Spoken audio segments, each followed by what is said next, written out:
Ottoman শাসনামলে 1500 সালের দিকে সেখানে একটা ছোট্ট গ্রাম ছিল। গ্রামে সুলাইমান নামের 18 বছর বয়সী এক যুবকও বাস করত। সে সেখানকার পণ্ডিত ও বড় বড় যোদ্ধাদের কাছে প্রশিক্ষণ নিচ্ছিল, যাতে সে উসমানীয় সেনাবাহিনীর সাথে যুদ্ধ করতে পারে। সুঠাম দেহ আর সবচেয়ে শক্তিশালী হওয়া সত্ত্বেও সফল হতে পারছিল না।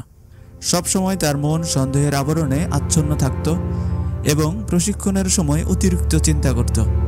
প্রতিটি সিদ্ধান্ত নেওয়ার সময় তার অতিরিক্ত চিন্তা মনকে প্রভাবিত করত। চিন্তা করত, কী হবে যদি আমি আমার পরিবারের জন্য কিছু করতে না পারি, কী হবে যদি আমার ভবিষ্যৎ খারাপ হয়। এই ধারাবাহিক চিন্তা তার বোঝাকে আরো ভারী করে তুলেছিল। এগুলো তাকে তার সহযোদ্ধাদের সাথে সমান তালে চলতেও বাধা দিচ্ছিল। তার মন অতীত ও ভবিষ্যৎ নিয়ে উদ্বেগের একটা জটলা পাকানো অবস্থায় ছিল। তার এই অতিরিক্ত চিন্তা করার অভ্যাস নতুন কিছু ছিল না। ছোটবেলাতেই তার মা দুনিয়া থেকে চলে যায়, তখন থেকেই তার বাবা ইউসুফ তাকে লালন পালনের যাবতীয় কাজ করতেন। প্রতি রাতে তিনি আল্লাহর কাছে সাহায্য চাইতেন, যেন তিনি তার সন্তানকে সঠিকভাবে গড়ে তুলতে পারেন।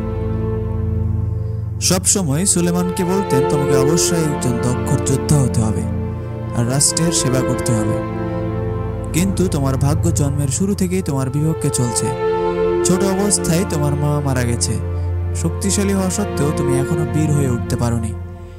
কি যে হবে ভবিষ্যতে? এই কথাগুলো সুলেমানকে আত্মিক শক্তি যোগানোর পরিবর্তে তার মধ্যে ক্রমাগত উদ্বেগ জাগিয়ে তুলছিল। প্রশিক্ষণের একটি বিশেষ দিনে সুলেমান তার আবেগের নিয়ন্ত্রণ হারিয়ে ফেলে। সে ক্রোধের বশে তার প্রতিপক্ষকে মারাত্মকভাবে আঘাত করে বসে। সাথে সাথে তার প্রশিক্ষক তাকে ধমক দিয়ে বলে, কি করছো সুলেমান? শুধু তরবারির শক্তি কিন্তু তোমাকে একজন বড় যোদ্ধা তৈরি করতে পারবে না, সাথে লাগবে শক্ত ও সংযত হৃদয়। প্রশিক্ষক তাকে নিয়ে এলাকার একজন বড় আলেম আব্দুর রহমানের কাছে যান। এলাকার সুনামধন্য আলেম আব্দুর রহমান সবাইকে রাসূল সাল্লাল্লাহু আলাইহি সাল্লামের পথে পরিচালিত হওয়ার দীক্ষা দেন। সব শুনে তিনি বললেন, তাকে আমার সাথে আসতে দাও।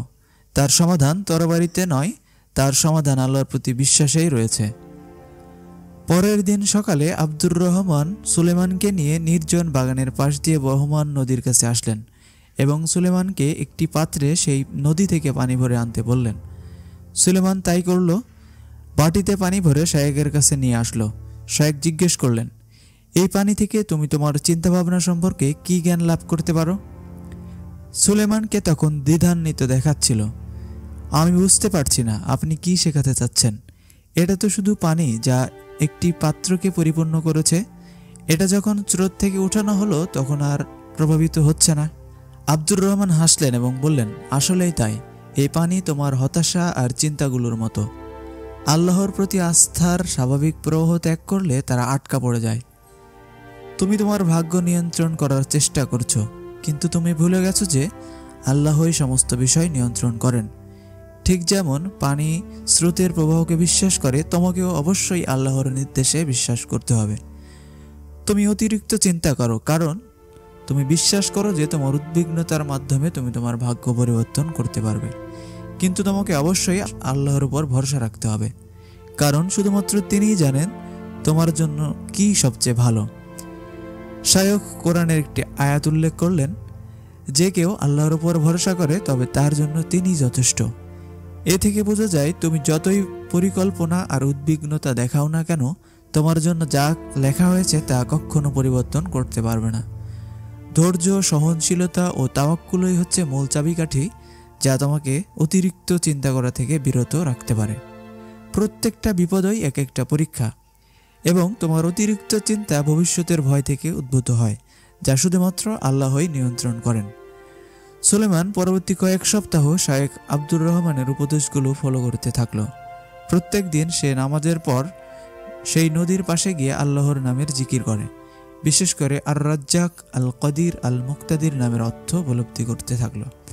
সে শ্বাস নেওয়ার সময় নিজেকে মনে করিয়ে দিত যে সবকিছু আল্লাহই নিয়ন্ত্রণ করছেন, আর শ্বাস ছাড়ার সময় মনে করত যে ভবিষ্যৎ আল্লাহর হাতেই।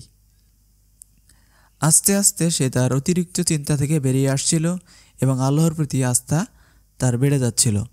সময় গড়ানোর সাথে সাথে সুলেমান তার আত্মাকে শান্ত করতে পারছিল, এজন্য না যে সে সকল প্রশ্নের উত্তর পেয়ে গিয়েছিল।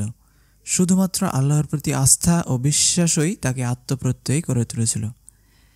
সে প্রশিক্ষণে খুব দ্রুত উন্নতি করতে লাগলো, শুধুমাত্র আত্ম উন্নয়নের ফলেই যা সম্ভব হয়েছিল। এখন তার মাথায় আগের মতো চিন্তার জটলা আর নেই। আল্লাহর স্মরণে তার অন্তর প্রশান্তি লাভ করে। সে নিজেকে হালকা ও চারপাশের পরিবেশ ও মানুষের সাথে আরও কানেক্টেড অনুভব করতে শুরু করছিল। তার কিছুদিন পর সুলেমান আবারও একটি প্রশিক্ষণের পরীক্ষায় উপনীত হয়েছিল। আগে সে তার প্রশিক্ষণ পরীক্ষা নিয়ে খুবই উদ্বিগ্ন থাকত, কিন্তু আজকে সে আল্লাহর ওপর পরিপূর্ণ আস্থা নিয়ে প্রতিযোগিতায় নেমেছে। তার কৌশলগুলোকে স্বাভাবিক প্রক্রিয়ায় প্রয়োগ করছিল এবং প্রথমবারের মতো সে বিজয়ী হয়। তার এই বিজয় শুধু তার যুদ্ধক্ষেত্রে নয়, তার হৃদয়ে জমা সকল হতাশা আর দুশ্চিন্তার ঝড়ের বিরুদ্ধেও ছিল।